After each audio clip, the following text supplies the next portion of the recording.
That dog will be dead by tomorrow, Karen Wheeler hissed, pointing her manicured finger at my golden retriever. She had no idea Max was my lifeline, or that I was Congresswoman Sarah Mitchell. When she pulled the trigger the next morning, she declared war on the wrong woman. Before watching full story, comment below from where you watching. Also like and subscribe for more stories. That dog of yours is breaking our leash laws. Karen Wheeler's shrill voice cut through the peaceful Saturday morning like a knife. I've told you before, pets must be on short leads at all times. I took a deep breath, feeling Max press against my leg as his training kicked in, sensing my rising anxiety. My golden retriever wasn't just a pet. He was my service dog, my lifeline, the only thing standing between me and the crushing weight of PTSD that had nearly destroyed my life. Karen, he's a service dog. He's legally allowed to work with a loose leash, I said, keeping my voice steady despite the familiar flutter of panic in my chest. Karen Wheeler, the iron-fisted HOA president of Willow Creek, stood before us with her face red with indignation, her perfectly styled silver hair catching the morning sunlight. At 50-something, she ruled our gated community with the tyranny of a small-town dictator, issuing fines for infractions as minor as leaving garbage cans out an hour too long. Service dog? Absolute nonsense, she snapped, her eyes blazing with righteous fury. You're just making excuses so you can sneak that mutt into the community park. This wasn't our first confrontation. 4 months, Karen had been targeting Max and me, refusing to acknowledge his official certification, his specialized training, or the federal laws that protected our rights. She saw only what she wanted to see, a rule breaker who dared to challenge her authority. What Karen didn't know was that the quiet woman she was harassing wasn't just another suburban resident trying to keep the peace. My name is Sarah Mitchell, and I'm a congresswoman who had moved to Willow Creek seeking anonymity and healing after a devastating car accident at 19 that killed both my parents and left me with severe PTSD. Max's warm brown eyes and gentle nudges were the only things that could calm the violent storms in my mind, grounding me when traumatic memories hit like lightning strikes. But Karen Wheeler was about to discover that some fights come with consequences she never imagined. I'm reporting you to the board, she threatened, her voice rising to a shriek that made several neighbors peek out from behind their curtains. That dog will be gone before the month is out. She turned on her heel and stormed off, her clipboard clutched against her chest like a weapon. Max immediately pressed his warm body against my leg, his specialized training allowing him to sense my rising panic before I even felt it myself. I knelt down beside him, running my fingers through his soft golden fur, but Karen's words echoed in my mind like a death threat. I'd moved here for peace, but instead I'd found a war, one that was about to escalate beyond anything either of us could have imagined.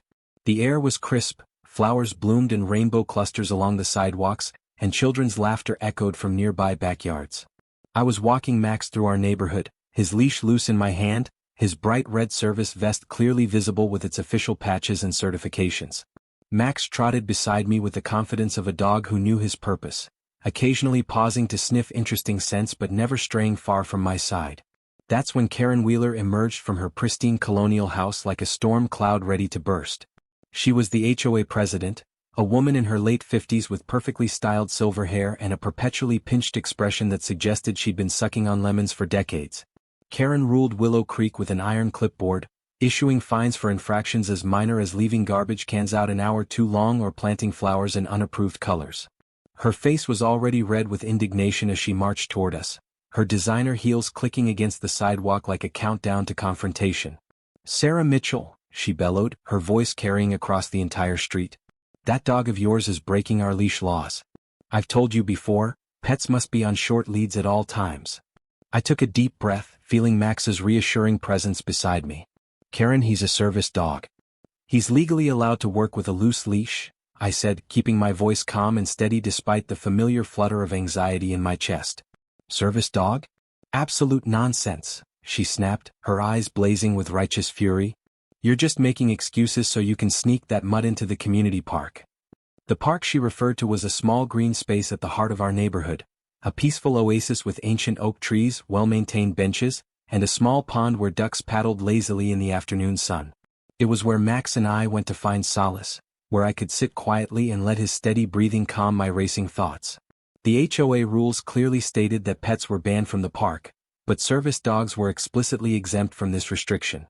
I'd shown Karen Max's official certification papers multiple times, along with my own medical documentation, but she seemed determined to ignore both the law and basic human decency. "I'm reporting you to the board," she threatened, her voice rising to a shriek that made several neighbors peek out from behind their curtains. "That dog will be gone before the month is out." She turned on her heel and stormed off, her clipboard clutched against her chest like a shield. Max immediately pressed his warm body against my leg, his training kicking in as he sensed my rising panic. I knelt down beside him, running my fingers through his soft fur and whispering, "We're okay, boy. We're going to be just fine." But even as I said the words, I could feel the familiar tightness in my chest, the shallow breathing that preceded a full-blown panic attack. That night, sleep eluded me completely. Karen's harsh words echoed in my mind, mixing with older, darker memories of loss and helplessness. I'd moved to Willow Creek seeking peace and anonymity after my election to Congress, hoping to find a sanctuary where I could heal and serve my constituents without the constant glare of public scrutiny. Instead, I felt trapped in a nightmare of suburban politics and petty tyranny. Max curled up beside me on the bed, his steady breathing and warm presence the only thing standing between me and complete despair. The next morning dawned bright and clear, with no hint of the disaster that would soon unfold. I let Max out into our fenced backyard, watching him chase a bright yellow tennis ball with the pure joy that only dogs seem to possess. His golden fur caught the morning sunlight as he bounded across the grass, his tail wagging furiously, his pink tongue lolling out in a canine grin. For a moment, watching him play, I felt a flicker of the peace I'd been seeking. Then the world exploded. A loud crack rang out across the quiet morning air, sharp, violent, and utterly final. Max yelped, a sound of pure agony that cut through me like a blade, and collapsed onto the grass. Blood began to pool beneath his beautiful golden body, staining the green grass a horrific crimson. My heart stopped beating. Time seemed to freeze as my mind struggled to process what I was seeing. "Max, no!" I screamed, running toward him with a desperation that bordered on madness. My hands shook violently as I pressed them against the gaping wound in his side, feeling his warm blood seeping through my fingers. A bullet had torn through his body, leaving a hole that no amount of pressure could close. When I looked up, Karen Wheeler stood at the fence line between our properties, holding a handgun with both hands. Her face was cold, emotionless, showing no trace of remorse or humanity. "He was off-leash," she said simply, as if that explained everything. "I warned you this would happen. You shot him." I screamed, my voice breaking with grief and rage. "He's a service dog. He was in my own backyard." Tears streamed down my face as I cradled Max's head in my lap, feeling his life ebbing away with each labored breath. My neighbor Tom came running from his house, his face pale with shock. "Jesus Christ, Karen. What have you done?" He immediately pulled out his phone, calling 911 while I continued to apply pressure to Max's wound, whispering words of comfort that I knew he could no longer hear. The veterinarian arrived within minutes, but it was already too late. Max died in my arms, his warm brown eyes locked on mine until the very last moment, when the light simply went out. I felt something break inside me, not just my heart but something deeper, more fundamental. The bond that had kept me tethered to hope and healing was severed in an instant. Karen watched the entire scene unfold with the same cold detachment she might have shown while filing a noise complaint. No remorse, no acknowledgement of what she'd done, no recognition that she'd just murdered an innocent creature whose only crime was bringing comfort to someone in need. When the police arrived, Karen immediately launched into a carefully crafted lie. She claimed that Max had been aggressive, that she'd felt threatened, that she'd acted in self-defense. Her longtime HOA allies, people who'd benefited from her iron-fisted rule and feared her wrath, backed up her story without question. I watched in horror as the investigating officers nodded along with her fabricated account, their expressions growing more skeptical when I tried to explain the truth. "Ma'am, we'll investigate this thoroughly," one officer assured me, but I could see the doubt in his eyes. In their minds, I was just another hysterical pet owner making wild accusations against a respected community leader. Karen walked away free while I knelt beside Max's still form, my world crumbling around me. The days that followed were the darkest of my life. Without Max's steadying presence, my PTSD returned with a vengeance that made my previous struggles seem mild by comparison. Nightmares plagued my sleep, vivid recreations of the accident that had killed my parents now mixed with horrific visions of Max's final moments. Panic attacks struck without warning, leaving me gasping for air in grocery store aisles or doubled over in congressional hallways. I couldn't eat, couldn't sleep, couldn't function. I was drowning in grief and trauma, with no lifeline to pull me back to the surface. But beneath the overwhelming sorrow, a different emotion began to grow, a cold, focused anger that burned brighter with each passing day.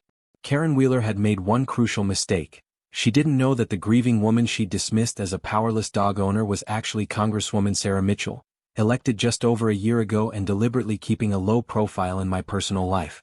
Now, I would use every tool at my disposal to ensure that justice was served. My first call was to my lawyer, Emily Rodriguez, a fierce advocate who'd built her reputation defending the rights of disabled individuals and their service animals. When I explained what had happened, her voice turned to steel. Karen Wheeler violated federal law by intentionally targeting and killing your service animal, she said. She's not just guilty of animal cruelty, she's guilty of a federal crime specifically designed to protect people like you. She's done, Sarah. I promise you that. Next, I began gathering evidence with the methodical precision that had served me well in my political career. I collected Max's official certification papers, his medical records, documentation of his specialized training, and testimony from my doctor about my PTSD and need for a service animal. My neighbor Tom provided a written statement about what he'd witnessed, and most crucially, another neighbor named Lisa had been recording a video call with her daughter when the shooting occurred. Her phone had captured the entire incident, including clear footage of Karen firing the gun at Max while he played harmlessly in my fenced yard. The monthly HOA meeting was held 3 weeks after Max's death. I'd attended these gatherings before as a quiet observer, but this time I came prepared for war. The community center was packed with residents who'd grown increasingly tired of Karen's authoritarian rule and petty tyrannies. When it came time for public comments, I stood up, my voice steady despite the storm of emotions raging inside me. My name is Sarah Mitchell, I began, and I'm here to address the illegal killing of my service dog Max by your HOA president, Karen Wheeler. A murmur rippled through the crowd as people turned to stare at Karen, who sat rigidly in her chair, her face growing pale. Some of you may know me as a quiet neighbor who keeps to herself. What you may not know is that I'm also Congresswoman Sarah Mitchell, elected to represent this district in the United States House of Representatives. The room erupted in shocked whispers. Karen's supporters looked stunned, while others began nodding with understanding.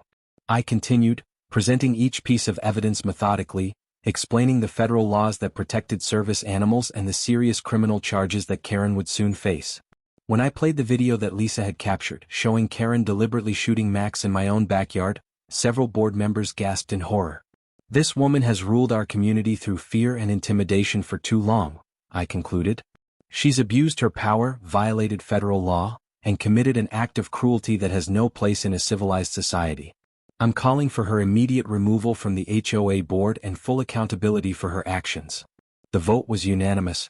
Karen Wheeler was stripped of her position as HOA president, banned from future board service, and escorted from the building as she screamed threats and accusations that fell on deaf ears. For the first time in years, the residents of Willow Creek had stood up to a bully, and it felt like a victory, though nothing could bring Max back. Emily's lawsuit proceeded with devastating efficiency. The video evidence made Karen's lies impossible to maintain, and additional witnesses came forward with their own stories of her harassment and abuse of power. In court, Karen's carefully constructed facade crumbled as she was forced to confront the reality of what she'd done. The judge showed no mercy, finding her guilty of animal cruelty, trespassing, assault with a deadly weapon, and intentional infliction of emotional distress. She was sentenced to 6 months in jail, substantial fines, court-ordered therapy, and a lifetime ban on owning firearms. The HOA board, now under new leadership, immediately rewrote the community's rules to explicitly protect service animals and their handlers. They eliminated the petty fines that had made life miserable for so many residents and established a clear appeals process for legitimate complaints. Neighbors who had suffered in silence under Karen's reign began sharing their own stories of harassment and intimidation, creating a support network that helped heal the community's wounds. But Max's loss continued to haunt me. The nightmares returned with renewed intensity, and I found myself reaching for him in the dark, my hand closing on empty air where his warm body should have been. My therapist, Dr. Sarah Kim, gently suggested that I might consider getting another service dog, but the thought of replacing Max felt like a betrayal of his memory. Then, 3 months after Max's death, I received an unexpected call from the local animal shelter. They had a young golden retriever named Luna who had been returned by multiple families despite her gentle nature and obvious intelligence. She's been through some trauma, the shelter director explained, but she has that special quality you see in dogs who are meant to be healers. Would you be willing to meet her? I almost said no. The thought of bonding with another dog, of opening my heart to that kind of vulnerability again, terrified me. But something in the director's voice made me reconsider. Maybe it was time to stop running from the possibility of healing. Luna was smaller than Max, with a coat that was more cream than gold, but when she looked at me with those knowing amber eyes, I saw something familiar, a depth of understanding that went beyond ordinary canine intelligence. When I sat on the floor of the shelter's meeting room, she approached cautiously as if she sensed the fragility of the moment. Then she gently rested her head in my lap and I began to cry, not just tears of grief for Max but tears of hope for the future. The adoption process was swift, and Luna's training progressed with remarkable speed.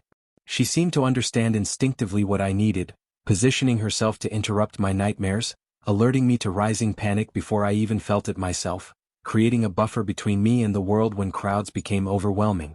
She wasn't Max, she was something entirely new, a healing presence that honored his memory while carving out her own place in my heart. The story of Max's death and the fight for justice began to spread beyond our small community. Local news stations picked up the story, then national outlets. Congresswoman fights for justice after HOA president kills her service dog became a rallying cry for service animal rights across the country. Letters poured in from people sharing their own experiences with discrimination and violence against service animals, thanking me for standing up and fighting back. I channeled this outpouring of support into legislative action, working with my colleagues to strengthen federal protections for service animals and their handlers. I spoke at rallies, met with disability rights advocates, and testified before committees about the critical role that service animals play in helping veterans, trauma survivors, and others with disabilities lead independent lives. Max's death had sparked a movement that would protect countless other service animals from suffering the same fate. Karen Wheeler quietly moved away from Willow Creek 6 months after her conviction, her reputation in ruins and her future prospects dim.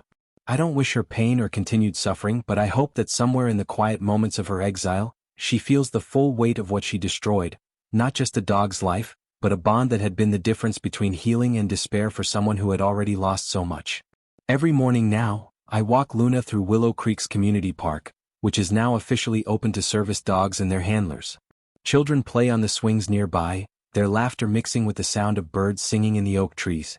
Luna's tail wags as she greets other dogs and their owners, her bright blue service vest catching the sunlight.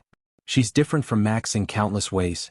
More playful, more social, quicker to offer comfort to strangers who seem distressed. But in the most important way, she's exactly the same. She's my lifeline, my anchor, my reminder that love and healing are always possible, even after the deepest losses. I miss Max every day, his unwavering loyalty, his gentle wisdom, the way he seemed to know exactly what I needed before I knew it myself. But Luna's love doesn't replace Max's. It builds upon it, creating something new and beautiful from the ashes of tragedy. Sometimes when Luna and I sit quietly in the park watching the sunset paint the sky in shades of gold and pink, I whisper to the evening air, "We did it, Max. We won. Justice was served and your death meant something. You're not forgotten and you never will be." And in the gentle breeze that rustles through the oak leaves, in Luna's contented sigh as she settles beside me, in the peaceful quiet of a community that has learned to choose compassion over cruelty, I know that Max is watching, and that he's proud of what we've accomplished in his memory. The fight for justice is never really over, but sometimes if you're lucky and brave enough to stand up for what's right, you can make the world a little bit better. Max taught me that love is worth fighting for, especially when, that fight seems impossible to win.